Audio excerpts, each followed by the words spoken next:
आज हिमाचल प्रदेश में corona virus का स्थिति थोड़ा बेहतर है।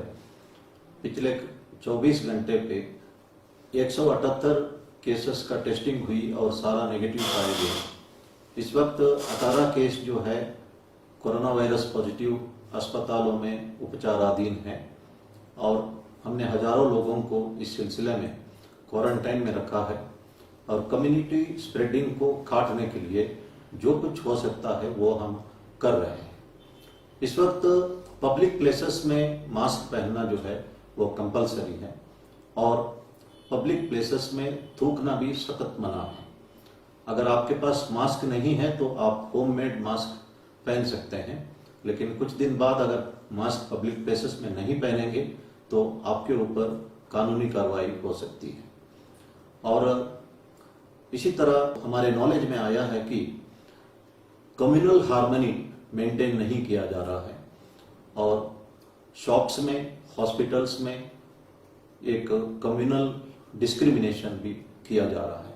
ये उचित नहीं होगा, इस पर हम कड़ी कार्रवाई करेंगे और कुछ लोगों को कम्युनिटी के आधार पर मकान खाली करने का भी आदेश दिया जा रहा है। ये भी सही नहीं है।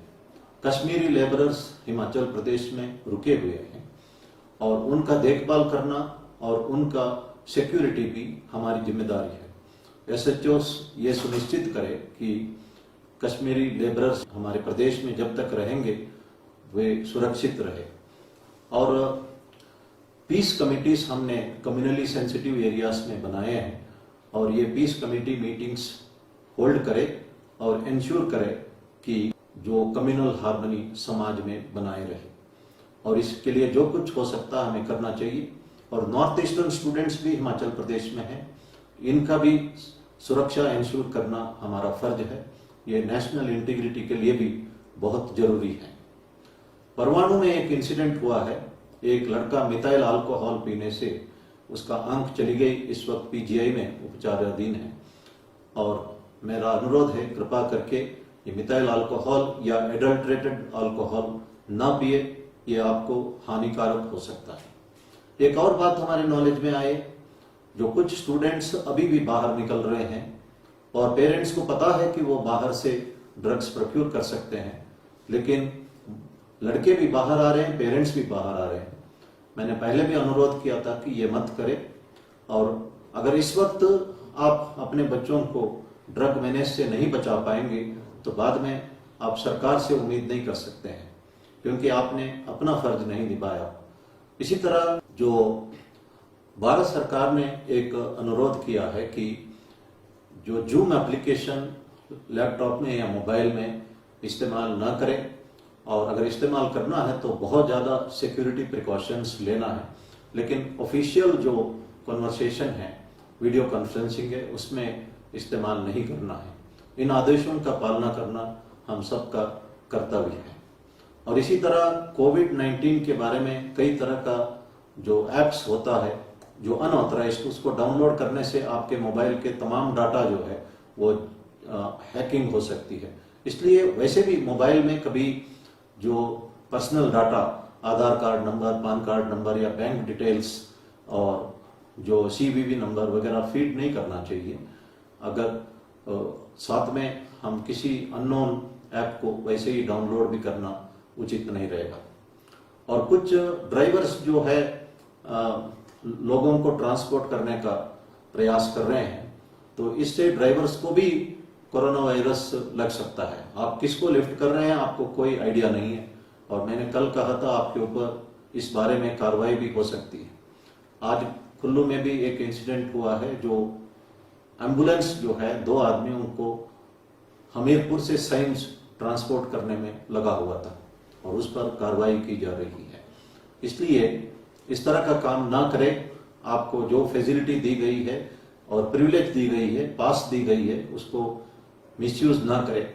इस वक्त देश में कोरोना वायरस को कंट्रोल करने के लिए कड़ी कदम आवश्यक है। हर एक राज्य जो है पूर्ण रूप से कोशिश कर रहा है कि अपने राज्य में इसको कंटेन करने का, और हिमाचल प्रदेश भी काफी हद तक इस कोरोना वायरस को कंट्रोल करने में कामयाब रहा है।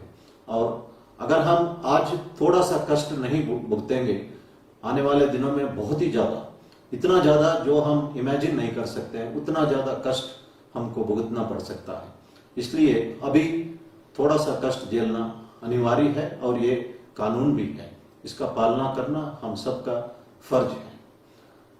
भगवान साईं बाबा ने कहा है कि हरी वरी और करी को अवॉइड करना चाहिए।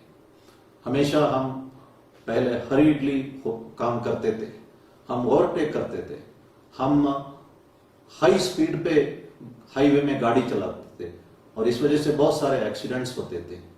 अब आपका कोई हरीड एक्टिविटी नहीं है, घर में आराम से बैठे हैं, हरी की जगह आप हरी की याद कर रहे हैं।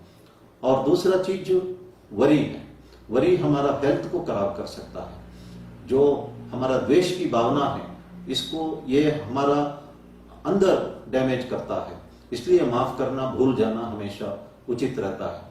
एक पानी का ग्लास को अगर आप 5 मिनट होल्ड करोगे दर्द होगा, अगर 24 घंटा होल्ड करोगे तो बहुत ही ज्यादा दर्द होगा। इसका एक ही सोल्यूशन है, ग्लास को नीचे रखना। ये हम नहीं कर रहे हैं।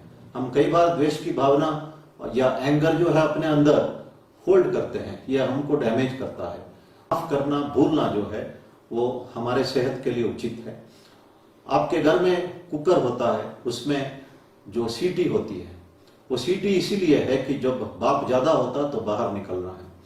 ये जो घर के अंदर जब हमारा स्ट्रेस या टेंशन बढ़ जाता है तो हमें थोड़ा सा एक्सरसाइज करना चाहिए, योगा प्राणायाम करना चाहिए। और इसी तरह जो डांस करना या म्यूजिक सुनना, सारी एक्टिविटी, फिजिकल एक्टिविटी करने से ये हमारे शरीर के लिए सीटी का काम करता है। चिता और चिंता में यही फर्क है। चिता हमारे लाश को जलाती है, चिंता हमारे को अंदरूनी जलाने का काम करता है। और यह भी कहा जाता है कि happiness is always an interval between worries. जिंदगी में वरीज जो है अनिवार्य है, लेकिन उसको हमको फील नहीं करना और हमेशा हैप्पीनेस को ही एक्सपेक्ट नहीं करना। जो चीज अनिवार्य होता है उसको हमें एक्सेप्ट करना चाहिए। और करी जो है, जो फ्राइड चीजें खाना जो है, वो हमारा आरोग्य के लिए अच्छा नहीं है। इसलिए भगवान साईं बाबा ने कहा है कि हरी वरी और करी को हमें अवॉइड करना चाहिए। और जो कष्ट झेलने का एक आसान तरीका भगवान को याद रखने का, और मैं कहना चाहता हूं कि एक महात्मा जो है, उनके पास पावर है कि किसी को भी वो हील कर सकते थे, हीलिंग पावर था उनके पास। लेकिन जब वो हील करते थे, जैसे कुष्ठ रोगी उनके पास आते थे तो सारा वुंड वो ठीक करते थे, लेकिन एक वुंड वो छोड़ देते थे। वो इसलिए छोड़ते थे कि उस आदमी को हमेशा भगवान का याद रहे। वो किसी ने उनसे पूछा कि एक वुंड क्यों छोड़ते हैं? वो कहते हैं कि मेरे पास शक्ति है, मैं पूरा वुंड हील कर सकता हूं। अगर हील होते ही ये भगवान को भूल जाएगा, इसके माइंड पे ईगो और एरोगेंस जो पहले था वो दोबारा आएगा। और इसकी भलाई के लिए मैं चाहता हूं कि ये भगवान को याद करते रहे। तो इसी तरह जो भगवान को याद रखना जो है, याद करना एक मॉर्फाइन इंजेक्शन या पेन किलर का बराबर है। पेन तो रहेगा लेकिन पेन हमें महसूस नहीं होगा। और सरेंडर जो है और भी अच्छा तरीका है।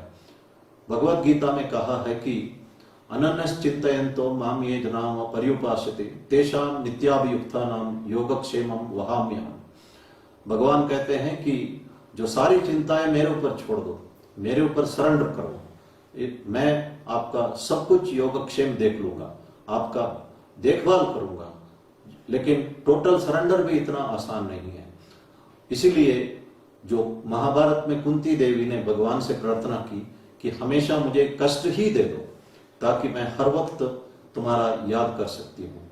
तो हमें इस वक्त ये सब तरीका अपनाने से जो कष्ट भुगतना ही है उसको हम ऐसा भुगत सकते हैं कि जो भुगतना हमें महसूस नहीं होगा। धन्यवाद। जय।